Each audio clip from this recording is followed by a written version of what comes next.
So we are now a little ways into this sermon series on Paul's letter to the church in Rome.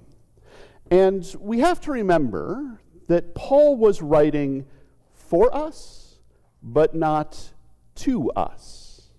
He was writing to a different church with different expectations in a different culture, using a different language, all those kinds of things. And so his argument in this letter doesn't quite take the same shape that we would give it if we were making an argument in a letter, let alone if we were making an argument in a book or a blog post or a video. And so it is kind of only now, as we get a little bit into it, that I think we can really see the shape of Paul's argument to this church in Rome. Paul lays out the problem. We talked about this some last week. The problem, says Paul, is that we have been laboring under the powers of sin and death and everything that makes life less. All of the crud of the world that makes life kind of thin and hollow and stretched out. And we have tried to make ourselves righteous, to make ourselves good, to get fuller lives. We have made laws, we have made rules, we have written statements and manifestos. We have tried so hard to say, if we do these things, that will make it all right. And Paul says, it won't. I mean, if it did, it would have worked by now, right?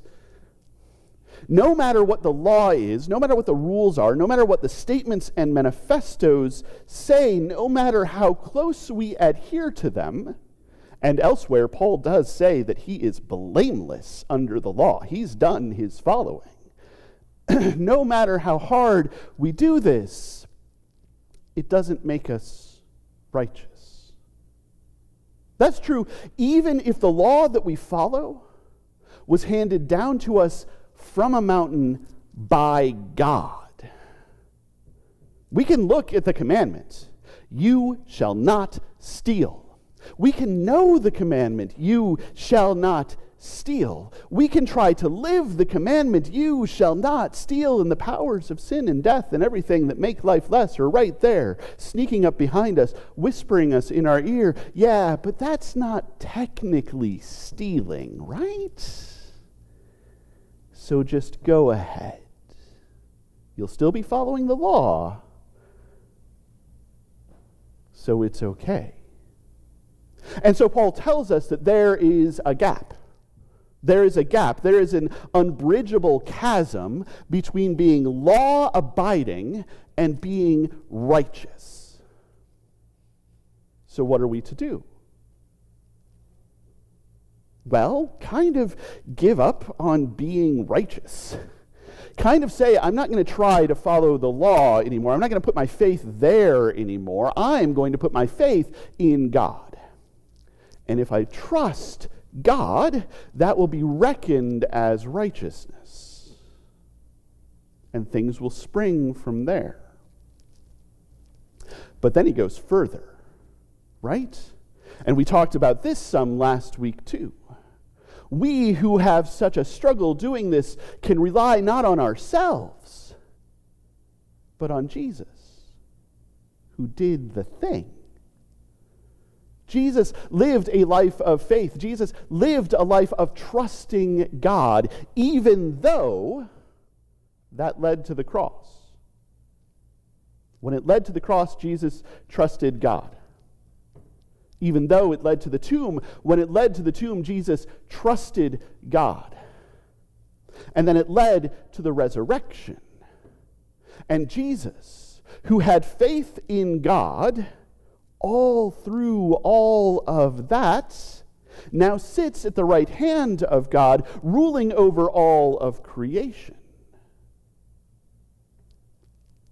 And all of us, and not just all of us, but everyone, and not just everyone, but all of creation, is now, by Christ, saved from the powers of sin and death and everything that makes life less. Liberated from the powers of sin and death and everything that makes life less. Redeemed and restored and repaired from the powers of sin and death and everything that makes life less. And that means that all of us, and not just all of us, but everyone, and not just everyone, but all of creation is with Christ resurrected to new life. There's a question that comes up when you say that sort of thing. There's always someone who shows up to say, well, if all of us, and not just all of us, but everyone, and not just everyone, but all of creation is saved and liberated and redeemed and restored and repaired and resurrected, why not, go nuts? Why not steal everything that's not nailed down? Why not covet all of the stuff you want? Why not murder people? That's a question that I've heard asked to people who don't even believe in God, who don't even believe that there's anything out there to judge us or to love us. And the answer that sometimes gets given is, I am doing the exact amount of stealing that I want to do, which is none at all. I don't need a threat to not steal. So I have problems with the question, and I have problems with that answer. The problem with the question. The problem with the question is that it jumps back to the rules. If part of what I am saved from is the idea that God is going to judge me for not being righteous enough, then my faith is not so much in God as it is in the law or the rules or the statements of the manifestos. My faith is not so much in God as it is in the punishment. That's the thing that I'm sure of. And so I've already given up on what I was looking for. My problem with the answer is that it gets the problem wrong. The problem that I have is not that I want to steal, but keep being foiled by those meddlesome kids. The problem is that I don't want to steal, but I keep finding myself stealing. Every time I go to that discount store that I know underpays its employees, who I know are struggling, so that I can get the savings that passes on to me, I am stealing a little bit. Every time I cast my vote for someone who will cut benefits for those in need and pass a tax cut along to me,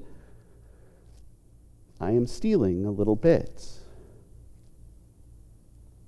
Every pair of shoes in my closet that I do not wear while somebody else goes barefoot, every bit of food that I throw away while somebody else goes hungry, those are all little acts of theft. And it turns out that stealing and coveting and murder and all of the other things are group projects, and I do my part. So the answer to why not just go nuts is not that I am doing exactly what I want to be doing. It's that I don't want to be doing it, so why would I do it more? I have been freed from the powers of sin and death and everything that makes life less. Why would I go back to work for them? I have been liberated from the powers of sin and death and everything that makes life less. Why would I re-enslave myself to them? I've been redeemed. I've been restored. Why would I go back to the life that I don't want and that I did not want in the first place? And there is an answer to that question. Paul's going to talk about that next week. Because I do go back. I do the things that I do not want to do. And I don't do the things that I do want to do. But the point still stands.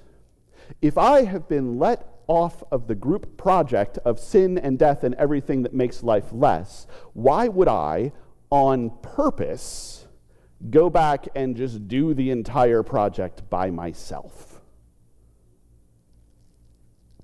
I am free. I am free in God's grace. I am free in God's grace, so I try to live in God's grace. And I know that God is love, so I try to live in love. And even as much as I fail, I'm going to keep trying to do that because I am free to do that. And that leads me to this. It is easy to believe. It is tempting to believe. The powers of sin and death and everything that makes life less want us to believe that somehow, if I do all of the right things, if I live according to the right laws and right rules, if I obey the right statements and manifestos, then I will be righteous. Then I will be good, then I will be saved, then I will be liberated, then I will be redeemed and restored and repaired. And, failing that, the powers of sin and death and everything that makes life less want to say, if you have enough faith,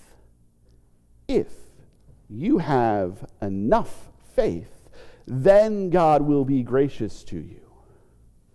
So you just got to show that you have enough faith. You just have to live with enough faith. You just have to be, exactly like Jesus. You just have to follow the laws and the rules and obey the statements and manifestos. That's showing faith. And if you are faithful, then you will get grace. And I am telling you, and I think that Paul is telling us, that it is the other way around. We can trust God because God has already been gracious to us. We can have faith in God because God is faithful to us. We can trust God because God has shown themselves to be trustworthy. God did the thing, so we can trust that God has done the thing, and that we are free from the powers of sin and death and everything that makes life less, and we are free to live lives grounded in love, even though it's hard, even though we will mess up, even though we will sometimes fail. And we can keep trying until we get it right. And God will be with us all the way. This is a theme that we see in Scripture. You might remember the version of the Ten Commandments from Exodus. It starts out very nicely with, I am the Lord your God, who led you out of Egypt. You shall have no other gods before me. God themselves makes the statement, you can trust me because I did the thing. When God earlier speaks to Abraham, God makes the promise, and Abraham has faith in the promise, and it is reckoned to Abraham as righteousness, but that is not because Abraham just had faith out of nowhere. That is because Abraham believed the promise. God did the thing, Abraham had faith. God did the thing, the Israelites followed. Again and again through Scripture, God does the thing. God proves themselves to us. God shows us God's faithfulness. God shows us God's trustworthiness. And all we have to do in response is have faith in a faithful God and trust a trustworthy God and live as though God has done the thing, even if we do so imperfectly. That is good news. That is good news. That is good news. That is amazing, great, wonderful news. Imagine that we can live in the world as though God has made it possible to live lives of love, to live lives of generosity, to live lives of abundance, to live lives of grace and mercy. Imagine that that is possible. And not only possible, but that's already the way that the world works. And we just have to trust that that's how the world works and live into living alongside the way that the world works. What a wonderful world that could be. What an astonishing reign of love we could live in.